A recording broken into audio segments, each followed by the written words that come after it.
Satu, dua, tiga, action. Assalamualaikum warahmatullahi wabarakatuh. Belum ini.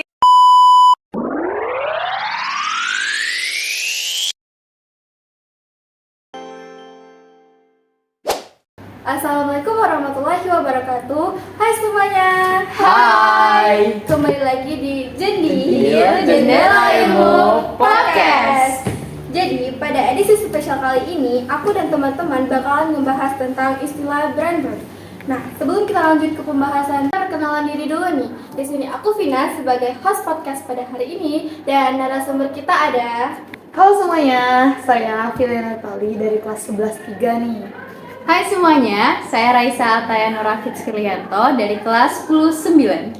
Hai semuanya, perkenalkan nama saya Gagan Pranata dari kelas 10-9.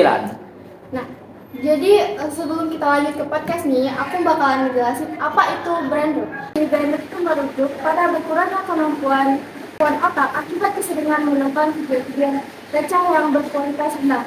Nah, untuk mengetahui lebih lanjut apa itu brand root, bagaimana dampak brand root dan cara mengatasi brand root, serta seberbahaya apa brand root bagi kita sebagai kalangan pelajar.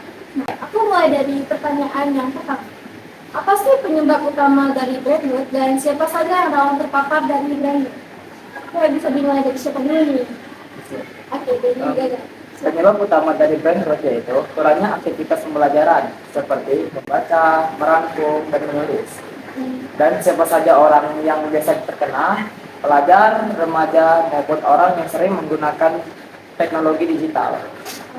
Selanjutnya siapa yang bilang? Jadi penyebab utamanya itu yang pasti kebanyakan screen time sama kurangnya produktivitas. Jadi mungkin kalau kita beraktivitas sehari-hari dan produktif, kita nggak banyak untuk kosong. Dan waktu kosongnya pun kalau misalnya ada, diisi sama hal-hal yang positif.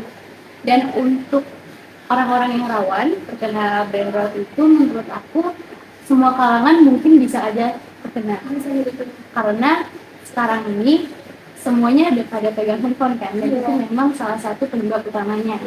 Jadi Kalau menurut dia nih, siapa ini? Oke, aku bakal lanjut ya teman-teman, sedikit menjelaskan kalau brand root aku tuh brand root kan menurunkan pembusukan otak atau menurunnya kualitas otak kita karena overstimulate teman-teman. Makanya di sini video-video pendek atau yang sudah disebutkan oleh Vina tadi, video-video receh itu bisa membuat kita menurun ya kualitas otaknya. Jadi dari itu tuh aku simpulin bahwa yang paling rentan untuk terkena brain rot itu adalah Gen Z dan Gen Alpha. Kenapa? Karena kita Gen Z dan Gen Alpha itu merupakan digital native semua ya, karena semua bukan dari hanya kegiatan biasa, dari kita belajar aja kita udah pakai handphone, digital. Jadi salah satunya itu sih. Jadi yang paling berpengaruh itu dari screen time ya. Iya. Screen time yang berlebihan. Nah, ini ada pertanyaan yang kedua nih. Bagaimana sih cara kita menyadari bahwa kita itu sudah terpapar dari brand rot? Apa nih yang mau jawab duluan? menurut aku karena efek samping dari brand rot itu yang pasti kita jadi kurang fokus kan. Terus konsentrasinya kadang bisa buyar, terus kualitas otaknya menurun, otomatis juga daya ingatnya berkurang. Jadi mungkin dari efek samping itu kita bisa aja sadar bahwa kita itu udah terpapar brand rot tersebut. Dengan menyadari efek sampingnya dulu nih, menurut Raisa. Terus yang kedua nih menurut siapa nih? Gagal dulu atau sendiri? Ayo. Oke, kalau dari aku sendiri, aku tuh cara untuk menyadarinya tuh karena kita nggak bisa pungkiri bahwa semua bagian dari kita tuh pasti ada tanda-tanda terpapar brand rot ya, karena kita udah semua handphone, handphone. Kalau aku sendiri tuh, ya nyadar kadang kayak, iya aku udah mulai susah fokus ya untuk belajar, dan susah fokus buat ngafal, buat ngitung, atau sekedar lupa taruh barang. Itu udah contoh-contoh dari brain rot teman-teman. Iya, karena pembusukan otak kan. Oke. Gagalnya gimana? Ini pertanyaannya itu tadi tuh bagaimana sih cara kita menyadari bahwa kita tuh sudah terpapar dari brand rot? Cara menyadarinya yaitu fokus kita yang kayak benar kata Raisa, fokus kita akan Fokusnya udah buyar gitu. terus daya ingat kita kurang. Menurunnya daya ingat itu. Hmm. Udah, oke. Jadi pertanyaan yang ketiga nih, bagaimana sih cara mengatasi brain rot yang sudah ada pada diri kita sendiri? Oke, silakan. Cara mengatasinya yaitu menggunakan gadget minimal 1 sampai 2 jam per hari dan tidur yang teratur 7 sampai 9 jam. Menurut Gagani itu kita harus membatasi screen time gitu, mengatur waktu kita tidur supaya tepat waktu. Gitu. Oke, yang kedua tuh menurut siapa nih? Oke, menurut aku ya teman.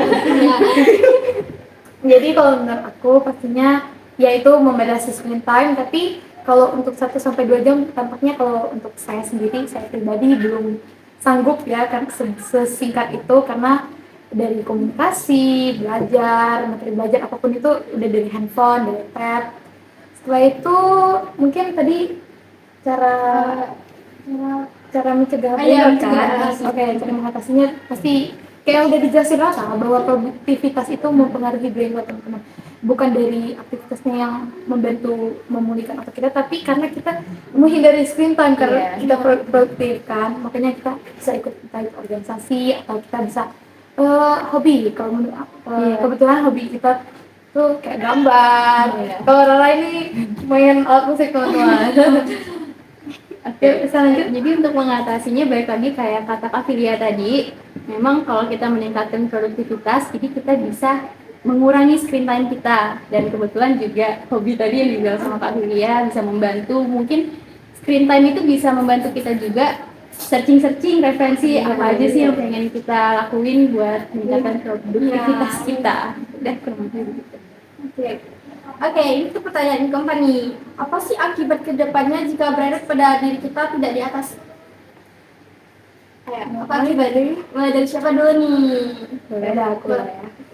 Oke, jadi kalau burnout itu tidak diatasi tentunya karena itu menyusahkan otak, kayak tadi jadi nggak fokus, jadi sulit untuk menerima ilmu-ilmu pengetahuan atau pembelajaran ya, teman-teman kayak pasti konsentrasi gitu. Sulit tidur ya kayaknya aku ngerasain deh kalau sulit tidur. Karena kita udah kecanduan sama screen time itu ya, jadi kalau nggak pegang handphone tuh sulit gitu kan, ada yang berkurang gitu apa. Sejauh itu mungkin ini bisa ditambahin sama Rara sama Bunda. Kan? Kalau aku sih kayak merasa mudah stres aja. Udah stres gitu Ya, ya. kayak kan mau fokus sama pelajaran, tiba-tiba keinget sama HP. Sama mungkin ada tambahan kayak prestasi kita di sekolah itu jadi menurun. Menurut. Daya ingat kita turun. Benar. Karena sekarang juga kayak kita mau buka handphone, awalnya pengen cari informasi di Google, tiba-tiba tuh pencet TikTok atau IG. Bahasanya. Scroll bukannya mencari tujuan yang awal tadi. Ya teman-teman cepat sadari bahwa gejala-gejala brain rot itu segera diatasi. Jadi susah fokus ya. ya. Fokus sih yang paling mengganggu. Benar banget. Jadi susah fokus itu tuh pengaruhnya tuh banyak banget ya kan. Oke guys, jadi kita tuh udah masuk ke penghujung nih. Jadi aku bakalan nanya ini, apa sih kesimpulan dari kita bicara-bicara ini tentang brain rot ini? Sebenarnya brain rot di era sekarang tuh bisa dinormalisasiin atau enggak sih sebenarnya? Karena kan gadget ini tuh berpengaruh besar gitu loh pada kita sekarang. Selagi masih bisa memilah informasi yang kita dapat, mungkin bisa aja kan Kak. Gitu. Terus juga Apa ya? Kita ketika scrolling TikTok gitu ya, 30 menit bisa aja dapat informasi yang banyak dan random kan. Nah, nggak mungkin dari semua video random itu nggak semuanya ada faedahnya yang kita dapat. Jadi mungkin menurut aku kalau orang yang udah terpapar brain rot itu susah buat ngilanginnya itu ya, benar. Lagi di era sekarang ya, semuanya tuh kayak udah kecanduan banget tuh dengan screen time gitu. Ada tambahan kesimpulan lain mungkin dari Gagan atau Kalau dari saya, brain rot itu kayak agak bahaya. Soalnya kan kita tuh sama teman kita jadi kurang main di luar. Oh, iya. Jadi apa-apa kita tergantung sama HP. Iya. Kalau diajak main, biasanya kan ada alasan mau main game, Males atau males. cari alasan-alasan lain gitu kan. Oke, untuk kuliah nih. Kalau dari aku teman-teman, brain rot itu bahaya banget, bukan bahaya aja. Bukan bahaya aja, bahaya, bahaya banget. banget Bahaya teman-teman. banget.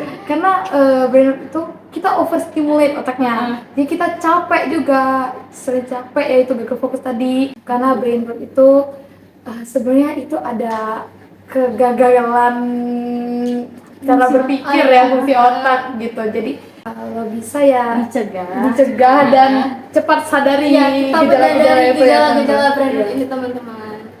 Satu hal lagi nih yang gak kalah penting teman-teman. Ayo.